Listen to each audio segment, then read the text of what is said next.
Thanks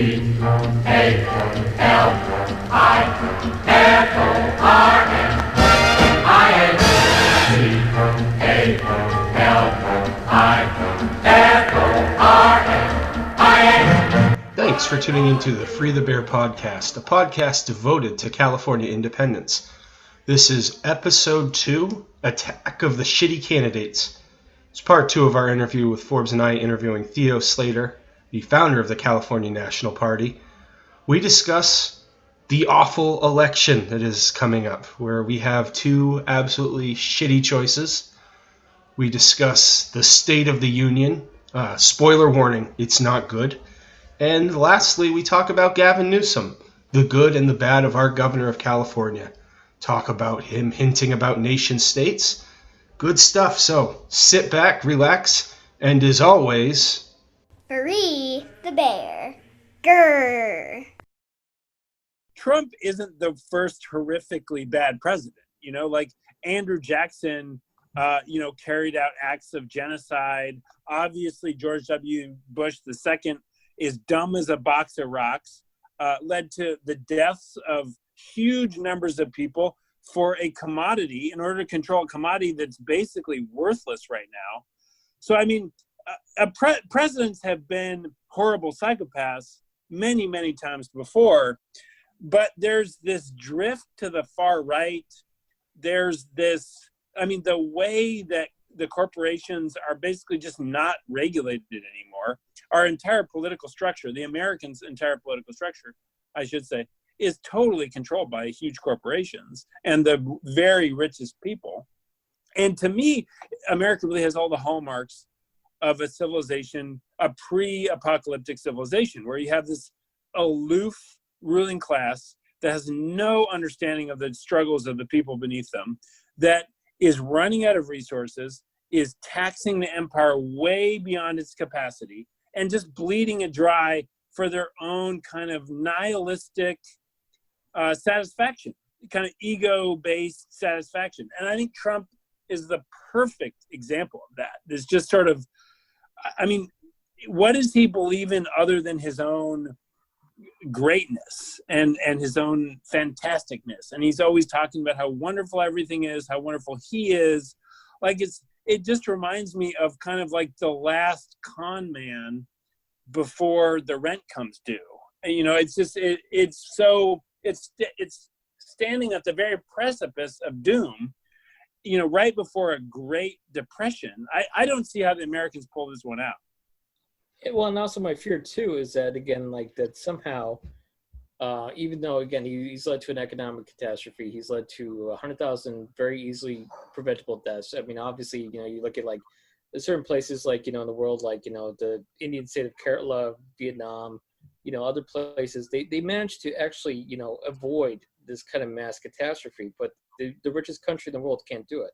And I have a feeling that he's on the way to re-election. And once that happens, I think we're going to have a lot more people talking our way.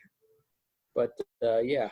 I agree. Theo, I'll throw that out to you. If you had to bet your money right now, are you betting on Biden or Trump? Well, I'll tell you what I'm going to do. I live in California, so I'm going to leverage the Electoral College and free ride and let the Electoral College vote against Trump for me, because, Trump's going to lose California by several million votes. My plan is to write in NO period, because I hate this whole thing. And I'm going to pay as little attention to it as possible.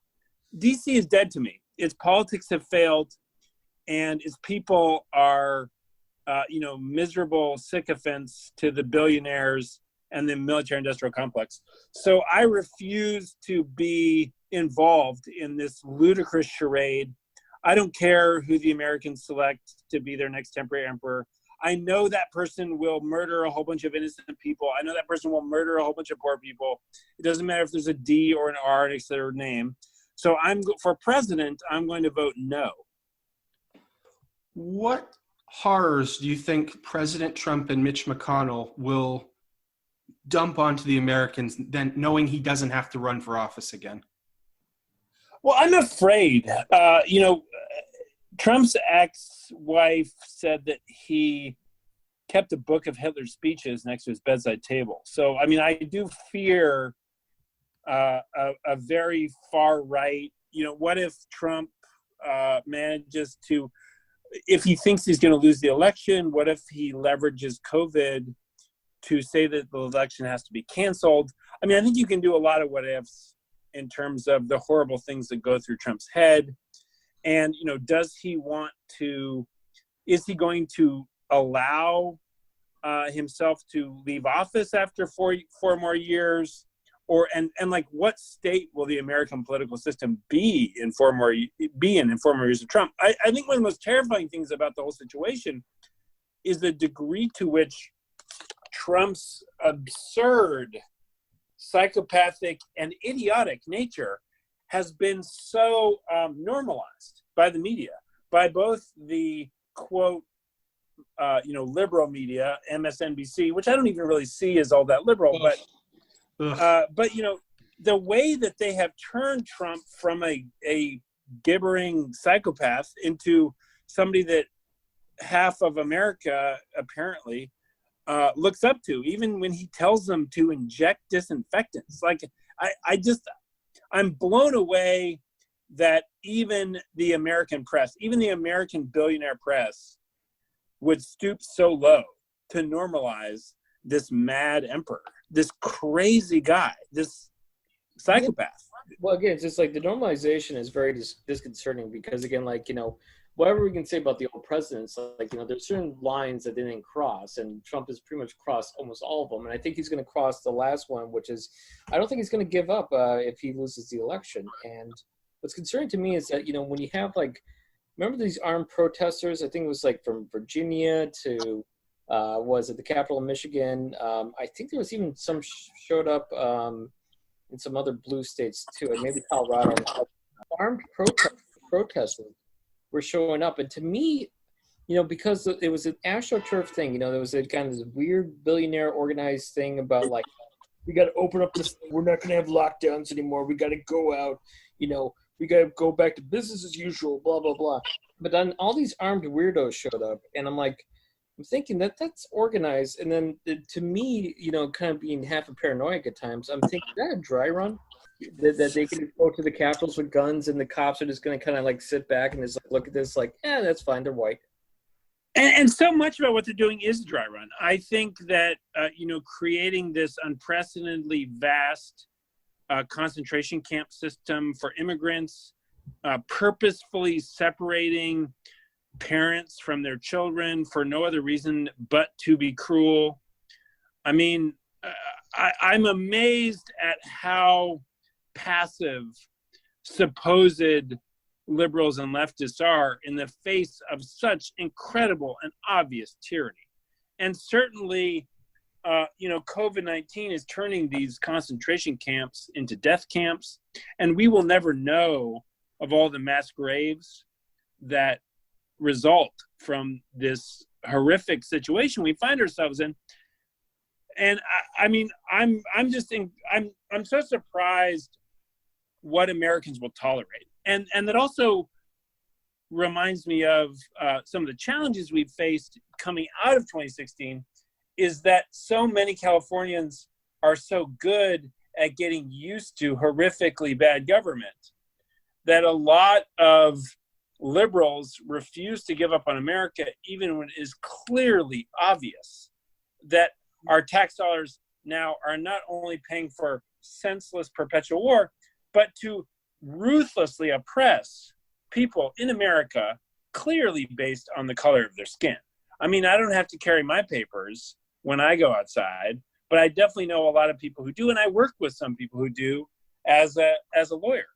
So I don't know. I'm profoundly disheartened by the degree to which supposedly well-meaning liberals are willing to participate in a system that is clearly catastrophically doomed, is clearly carrying out unprecedented abuses of human rights, and even setting up like concentration camp systems. And I think that the great test of humanity in the 20th century happened in Europe, but I fear that the great test of humanity in the 21st century will happen right here on this continent. And I think we need to figure out how to motivate each and every Californian to stand up so that we pass the test in the 21st century just as we did in the 20th century. And we can't rely on the Red Army to come bail us out. If anything, the Russians this time are favoring the fascists. So we're going to have to work twice as hard. Well, when Trump wins, I'm going to just say when he wins, I think that you are going to see, I know you brought it up earlier, Theo, voter restrictions in Ohio, Wisconsin, Michigan, Virginia, every swing state is going to get voter restrictions, and you will never see a Democrat or a progressive ever elected. You know, one of the first things Trump did when he was in office was he gave a huge tax break to billionaires, and then he got rid of the tax break for blue state middle $500,000 on their mortgage. We're going to get taxed more when Trump gets reelected.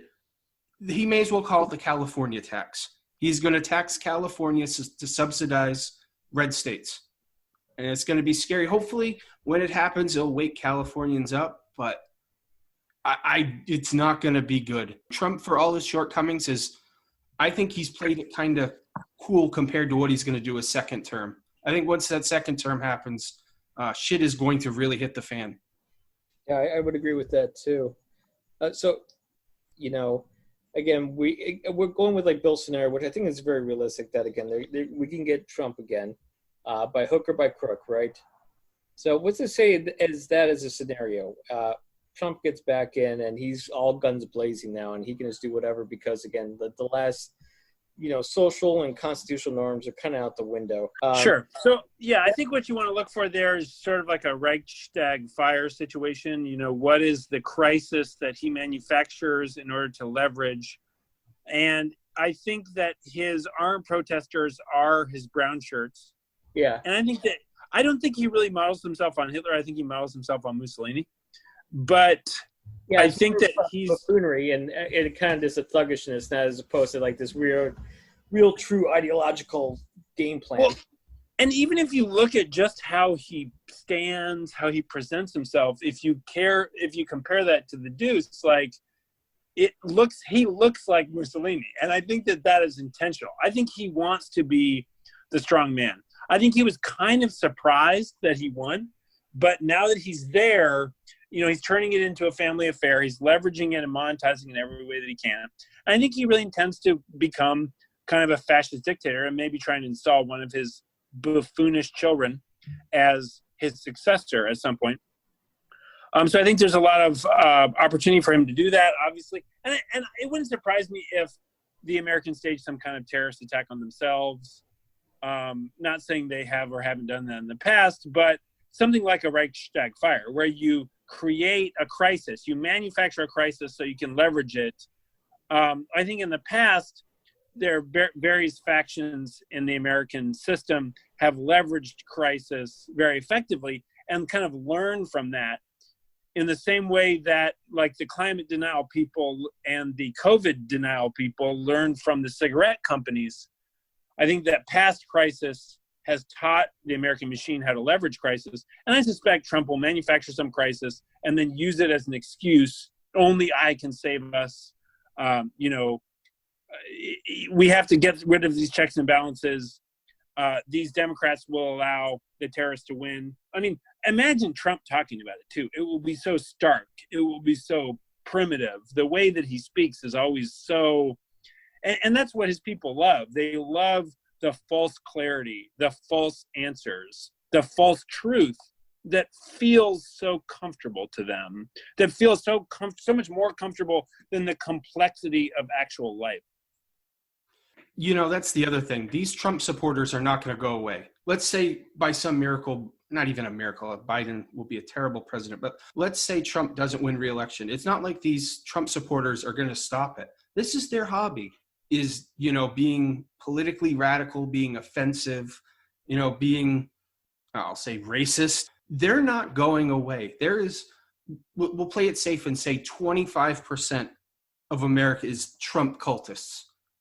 They will find another leader. Trump's not going away. For some reason, he's in remarkably good shape for a very fat old person. He's still going to be tweeting when he's not president. And that is something that when people ask me, why do you want California to become a nation? these Trump people are not going away, and they're going to have children. And I do not want to share. I don't want some senator from Alabama or Mississippi making votes that affect my life. Well, I think you also really raised an excellent point, which is that honestly, no matter who the president is, about half of America is in near revolt. And that's just an untenable situation. The only question is which half of America is unbelievably enraged. And I think what you really see too, which I think is helpful to us and to various other communities, is a multi-cylinder engine. So that when these ludicrous far-right people we used to call conservatives are in power, we have a lot of energy. The West Coast has a lot of energy. Cascadia has a lot of energy. Our friends in the New England independence movement have a lot of energy. And then when the Democrats and their corporate stooge, who sort of tries to patch it all up and not let the empire collapse before it has to, when they're in charge, then the Texans really have a lot of energy behind their movement. And I think the great thing about there being a lot of different movements, some of which we can't really be very closely connected with because there are problems with their perspectives, but just that, like if California and Texas both leave the United States at the same time, then that would destabilize the United States as little as possible politically. It would still be a roughly status quo situation. And if anything, the Texans are as far along as we are. So I really think what we could see is some of these parts of America that actually are nations. I'm thinking about, Washington and Oregon in terms of the Cascadia bioregion, though they don't really talk about themselves as a nation per se, but there are some similar characteristics there. These natural communities, these natural places where people identify with each other and share cultural values, the way that Washington and Oregon do, the way that California does, the way that Texas does, the way that several of the states in the Northeast do, and other places in America. I don't need to delineate all of the many nations that make up America, but that there's this movement, this broad movement that transcends left-right politics, and left-right politics really only exists to keep the poor people divided and fighting themselves so that the billionaires can control everyone. I mean, that's the purpose of this kabuki theater, is really just to keep people divided so they don't understand who's actually in charge. But the value of this broad movement across these many different nations that make up America doesn't start or stop whether or not the puppet on the left or the puppet on the right is in charge. And I think that is a force that is going to lead to the inevitability of California independence through peaceful and democratic processes, but the inevitability of our liberation, almost like a historical process. When I look at who's going to oppose California independence, I don't think it's the Republicans. I think they would be thrilled with us being gone. It's less influence left has in America. I see the biggest obstacle for us are corporate Democrats who depend on our donations and our represented congresspeople. Is that what you've found at this point, Theo? Well, honestly, I think we're going to get a lot of pushback from the entire constellation of billionaires because they will be afraid of regulation. They will be afraid of a political system that they don't completely control. So I don't really fear any particular faction within our billionaire ruling class. I think all of them will seek to defeat and subvert us in order to make their lives easier. Because what they really want is just, either they want to control the regulators, or they want to have no regulation, or kind of some combination of both. And right now, the largest corporations and their owners have complete control of DC. So I think that they will fear, more than any specific political faction, I think they will fear our movement because they don't already control it. And so I think that'll be our hardest challenge. And they control the media for the most part. I mean, there are obviously, there are outlets like Democracy Now! Or other outlets that I like are like Al Jazeera, because at least it's a different perspective, though not that there's no problems with either of those two sources. But it's like, how do we, I think one of the hardest challenges we'll face is the manufactured consent that the billionaire-owned media presses down upon all of the American people, trying to make us forget that we are part of something that doesn't suit anyone's values. No one is happy with America right now. And so why carry on this charade? Why pretend like this vast empire is actually a democratic nation when clearly it's many nations that very much don't agree with each other on a vast array of things? I mean, I don't want to tell people on the far side of this continent how to live, and I don't want them to tell me how to live either. And I think that's a message that works in a society that is in a state of moral and psychological collapse, which is where America is. I mean, you don't have a healthy society where before everyone's homebound, you're having, mass shootings in the schools every week or two. This is a profoundly sick society, and allowing the actual nations that make up America to emerge from its wreckage is the best thing we can do, not only for our own people, but for these other nations that don't share our values. There's no reason for us all to continue to pretend like we have to live under the same roof. If you could give a historical equivalent or something you can see as a scenario, what is the closest one you can think in your mind of how this would play out where California finally becomes an independent republic? I mean, because there's a lot of scenarios you can throw around. You can say, again, American independence and some kind of violent revolution in some ways, or you can the downfall of the Soviet Union, or again, Yugoslavia or something like that. What is your scenario of how this would come about? Because we've also kind of talked about, for a second, a Reichstag Fire kind of thing, Trump's going to try to take control, but there's also going to be a lot of pushback on that. This is not a society that just looks to leaders Germans did back in the 20s and 30s and go, yeah, well, that's how we always did things, and if they're in charge of the government, they must have a good point for being in charge. Well, what do you think that scenario potentially play out, really? If, California becomes independent, how would this play out in a certain way? Is there anything in particular, or is it a mix of things? And certainly I think that America is not an easy empire to seize as a dictator, because you have these 50 different states, because it is so vast and sprawling. Obviously, America is far more diverse, not only than Germany was in 1930, but than Germany is today. We're a far more diverse and multicultural society. And the communities that the American ruling class have been oppressing for hundreds of years are familiar with the politics of struggle and the politics of resistance. So I do think that there is hope in the darkness. I do think that there is a light at the end of the tunnel. I mean, what models do I hope America could follow? I mean, I think my favorite would be the velvet divorce of Czechoslovakia. I would also settle for the peaceful breakup of the USSR, though obviously that led to some catastrophic problems of its own. What I would most like to avoid is a Yugoslavia situation.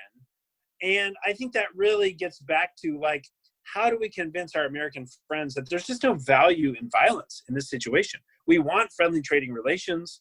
We want to live in a comfortable neighborhood. We want to be the Canada on the West Coast.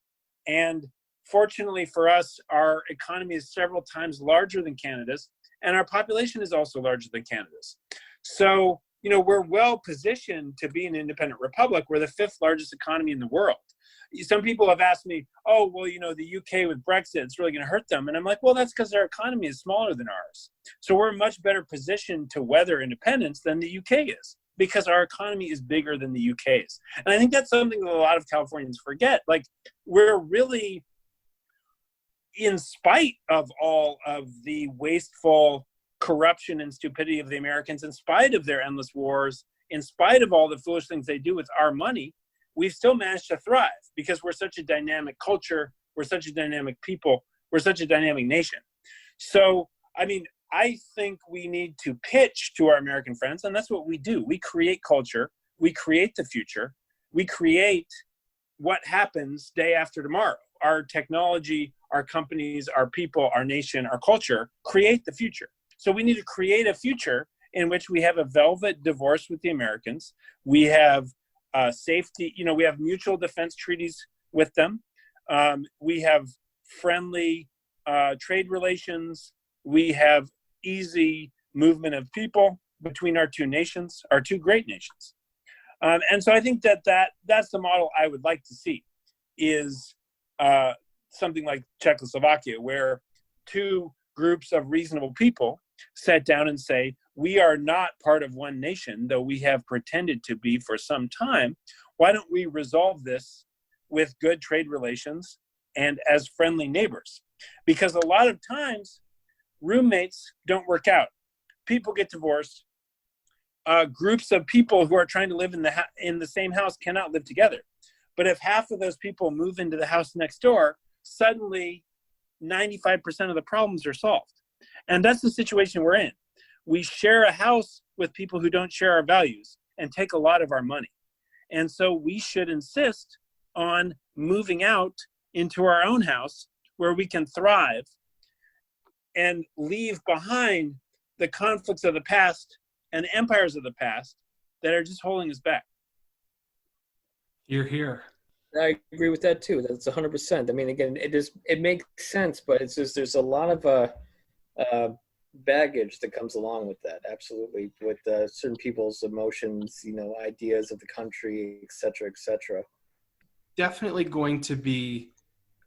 There is a blind patriotism in this country, where it's beyond America can do no wrong. It's where America and the Constitution is as sacred as the Bible. Where when you tell someone like, I support California independence, you are blasphemous. You are spitting in their grandfather's face. You are peeing on their great-grandfather's grave. That to me has always been the biggest obstacle when I talk to people. And what I usually say is, how do you see this ending? Do you not see the tension? If you look at Fox News or MSNBC or just Twitter, the hatred the left and right have towards each other, it's not sustainable. Detriment to the whole country. I think that's the reason why China is catching up in so many things. And their AI, the technology they're coming through, it's a scary time, I think, for America. That's for sure. It is. It is definitely a scary time for America, and we don't have to convince everyone. We only have to convince a majority, a Democratic majority. And fortunately for us, I think the people who are most invested in this illusion are the Trump cult, who we were never going to convince anyway. And hopefully what we can do is just provide them financial incentives to move to Texas or wherever they want to go, because they hate us anyway. I mean, most of the people who most disagree with our project, they hate California and they hate us. So we don't need to convince them to change their minds. We just need to convince them to go somewhere where they will be more happy, peacefully, and maybe with some incentivization there. But the people the thing about the conversation about California independence, having had it many, many, many, many times, to the point that, if I'm at an event, I know all the talking points easily. I really try and gauge the person and figure out what part of the project they're most interested in and then pitch that part of the project. It's not a one conversation situation. You don't free someone from the brainwashing of 12 years of indoctrination, followed by another 4 years of moderately skeptical thinking, perhaps, if they go to college. The system of American education is designed to create an obedient and worshipful society that really believes in this project that hasn't really had a chance of success in quite some time.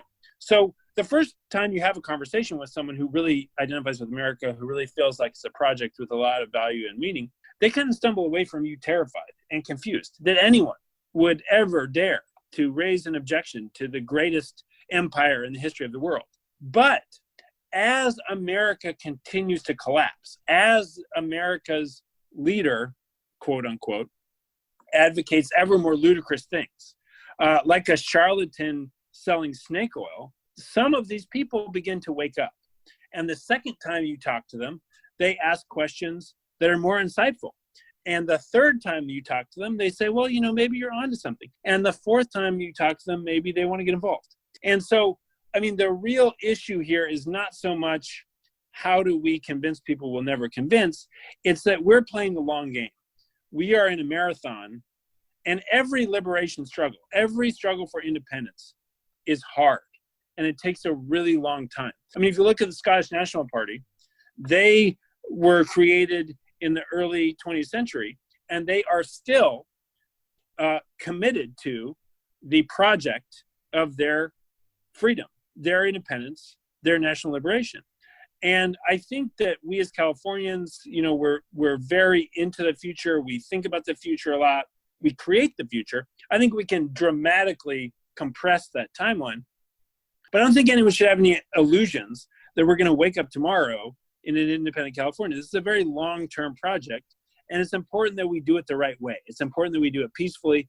It's important we do it democratically. That is the only way we can create an independent California that doesn't involve unbelievable suffering and problems. We are committed to a democratic and peaceful liberation because that's the only liberation that the Americans will peacefully allow. And any other approach will be catastrophic to our nation. What do you guys both think of Gavin Newsom's job that he's done so far during the coronavirus? And I add on to that, what do you guys think about him talking nation state all this time? Well, like to me, like again, the nation state thing is interesting because I think it's almost kind of like, excuse me, kind of like a Freudian slip almost. I think that there's some people in the state government in Sacramento who are sitting around and looking at this gigantic cluster, of what's happening with Trump's so-called, leadership about the COVID-19 crisis. And I think they're probably just thinking at a certain point, again, they just, they say it to each other in like hushed tones, and they'll never say it in front of any kind of press. But I think they all kind of almost agree in a way. But again, none of them have the guts to actually put their neck on the line. Because Gavin Newsom, the moment he says like we should be independent, again, the astroturfed, protesters, probably some armed, would show up immediately in front of the Sacramento Capitol building. So I think that they're already kind of on board. But again, as a typical politician, they're waiting to see which way the winds blow. That being said, thank God for Gavin Newsom, because at least he's trying to be rational. Again, I don't agree with him a lot of stuff. I think he is kind of just a corporate hack, though he does have like this interesting stuff in his background where he kind of sometimes zigs and zags when you kind of think that he would just do the regular kind of, typical corporate Democratic hack stuff. I mean, he was like, I think one of the first mayors to promote same-sex marriage, even though he was the mayor of San Francisco. Honestly, that's not really a hard sell there, but that I think that he has some leadership capabilities, and he doesn't want to see a catastrophe at the very least, which is again probably one of the lowest bars ever. Is just that we got a leader who doesn't want people dying in mass. Right. What a relief. Yeah. I mean, Gavin Newsom is actually a really interesting figure in this historical moment. His dyslexia is so great that he cannot read off of a teleprompter. So all of his speeches are essentially what he tries to memorize ahead of time and then just sort of off the cuff. And he is a very good weather vane for the future of politics, in the sense that, look at, when he was mayor of San Francisco under Schwarzenegger, he understood the direction things were going, to the point that, you look at where we were in 2008 with gay marriage and where we are today, and it's like a century has passed. Like, the idea that you wouldn't let gay people marry seems ridiculous to us today, when, a little over 10 years ago, it was kind of understood that the Democratic Party stood for, oppressing gay people, a little less than the Republican Party. And I think that Gavin Newsom did take a leadership role there that is worthy of some praise. He also looked, if you look at when San Francisco tried to implement a universal healthcare thing, there was some leadership there. But he is part of a corporate machine, and I'm not trying to turn him into more than he is. I think he's got a lot of problems. He might also realize, if he's ever going to be president of anywhere, it's only going to be California. So, I mean, if he wants to have a president next to his name, he's really only got one chance. So it's possible there's some hedging going on there. I also want to point out that Jerry Brown said things like, we'll launch our own damn satellite. He talked about California as a nation overtly. So I think that Gavin Newsom is part of that tradition of California governors understanding that they happen to be subservient to this distant, oblivious capital that doesn't care about them and doesn't share their values, much like London was for the 13 colonies. That's a very similar relationship, but they also recognize that they're basically part of a nation that just happens to be subservient to another nation. And they talk about it that way explicitly. So, I'm hopeful that Gavin will continue to say those types of things and kind of frame things in our direction. I don't know that he has the stomach to really be the George Washington of California, obviously in a more peaceful and democratic context. I don't know that he's the George Washington, but I think that he is showing some good leadership. And he has shown some good leadership in the past. And I would love for him to turn from this sort of promising caterpillar into a beautiful butterfly that sets our people free. I can't say I'm holding my breath for that. And I can't say that's really what I anticipate. But I think that he is framing things in a way that's helpful to our movement. And I'm grateful for some of the work that he's doing that is helping our people see that, we are a nation, we can stand on our own, and that we're being held back. I think he makes me appreciate the difference, even if you don't agree with all his policies, having a competent leader, someone who can, who has taken this crisis and has the right staff with him, has the right people working for him, who's listening to the data. Well, there you have it. Another episode of the Free the Bear podcast. Thank you very much for listening. If you can, give it a thumbs up. Even if you didn't like it, give it that good old thumbs up and subscribe. I'm very old, but I've been told there is a bell that you're supposed to push or ding or something. So do that. For more information about the California National Party, go to californianational.party or on Twitter, vote_CNP. And in conclusion, Free the bear. Grrr.